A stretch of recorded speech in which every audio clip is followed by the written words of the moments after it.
What's up guys, welcome to Freedive Passion. Today we're going to discuss the mysterious breathe up.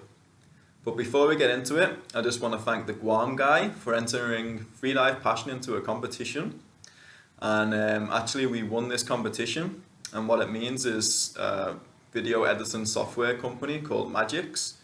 They gave us some video editing software, so they kind of sponsored the channel with some really great software called Magix Movie Edit Pro. So a big thank you to the Guam guy. I'll leave a link to his YouTube channel in the description and a link to the Magix website as well in the description. This is really great software, so to celebrate, once I get to Dahab, I'm going to start to do more underwater videos and try to edit some nice videos together and kind of like make the content that I'm putting out a little bit more interesting, instead of like you guys just staring at my ugly mug and listening to my weird accent. I get to Dahab in November, so you can expect new content with underwater footage coming out some point after that. Also, the channel's recently gained 1,000 subscribers. So I want to thank everybody who subscribed, everybody who watched the videos and comments in the comment section. It really means a lot to me to watch this channel grow and to see that, you know, there's people who understand my perspective and there's people who are benefiting from these videos. My original idea when I started out this channel was just to try and change people's perspectives, change people's attitudes towards freediving, move it more from being really caring about the numbers to caring more about the feeling, to care more about the quality of the dives, and watch the numbers progress from this quality, from these positive feelings of the diving. So I really hope for all you who watch my videos, I've managed to affect your diving in a positive way. Once again, thank you very much for watching. I've noticed nothing in freediving is surrounded by more confusion and mystique than the breathe up. Most people I speak to will breathe up in a slightly different way, and the vast majority of people don't understand really why they're breathing in this way, or what the pros and cons of their specific breathe up is. The purpose of this video is to give my perspective and try and get a few of these things straight.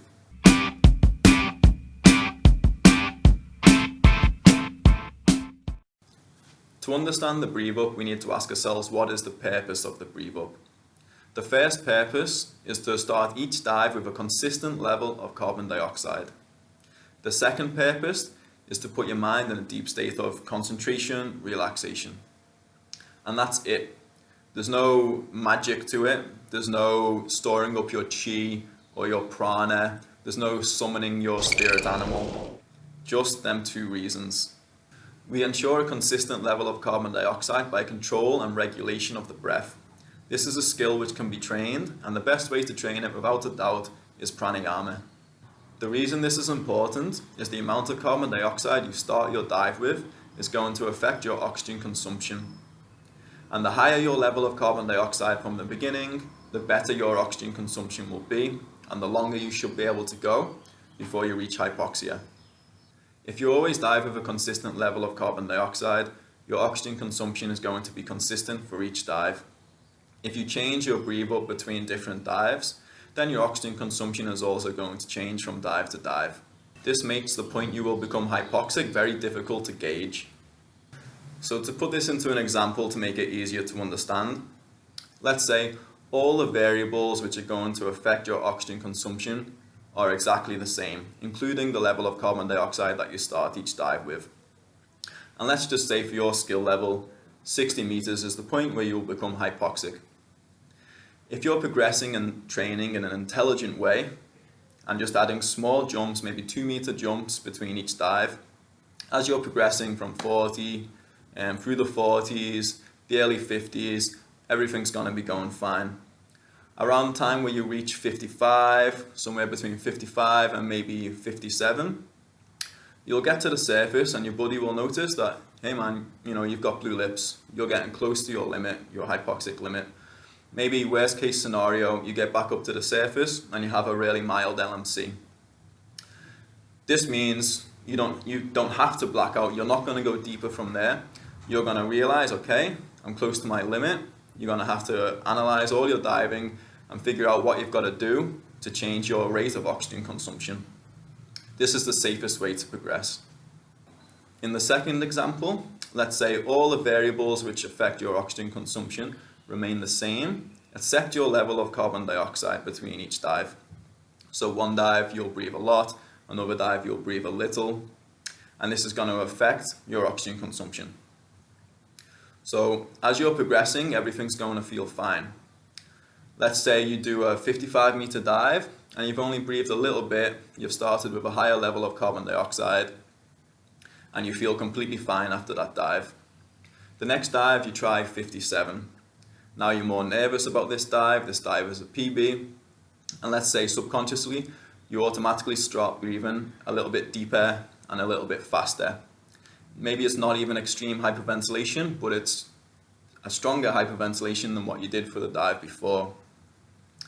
Now instead of your potential for hypoxia being 60, because you've breathed a little bit more, maybe that's going to drop down to 57 or even 55. So even though you've already done a 55, just the fact you've breathed differently between these two dives means maybe you're going to become hypoxic, and maybe you'll even black out on that 57-meter dive. Obviously this is dangerous and should be avoided. So exactly how you breathe for each dive is in general not so important to me. And you can check out my video on hyperventilation for a bit more detail about that. For me, what is important is that you progress, slowly, and that you have a consistent breathe up, which means you're breathing with the same volume and the same frequency for 2 minutes before every single dive. This ensures a safe progression. Okay, so the second reason we breathe up is to put ourselves in a state of focus, relaxation, concentration, whatever you want to call it. In order to free dive, in order to progress, in order to be consistent in your diving, you need a very deep state of focus. The breathe up is our chance to put ourselves into this state of mind before the dive even begins. There are various ways to do this, such as visualization, deconcentration, focus on the breath, which is what I use. For me, as I'm breathing up, I'll just be concentrating on the breath. I'm a firm believer in being in the moment at all aspects of my diving. So while I'm breathing up, I'm just breathing up, and 100% of my awareness is on that. It can get so deep sometimes that I can barely even remember that I'm about to do a free dive.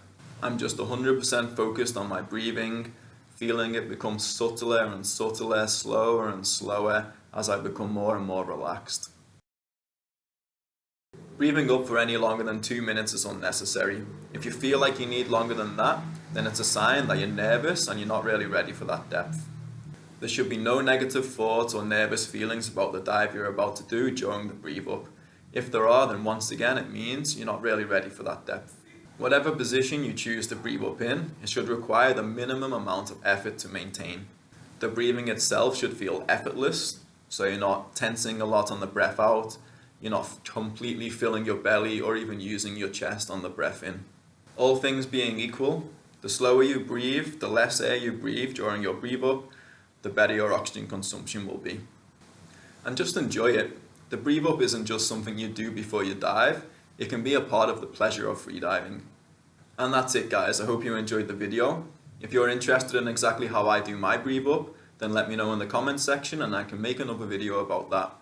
I hope you all enjoyed your summer. If anyone fancies some sun during the winter, you're welcome to come see me in Dahab.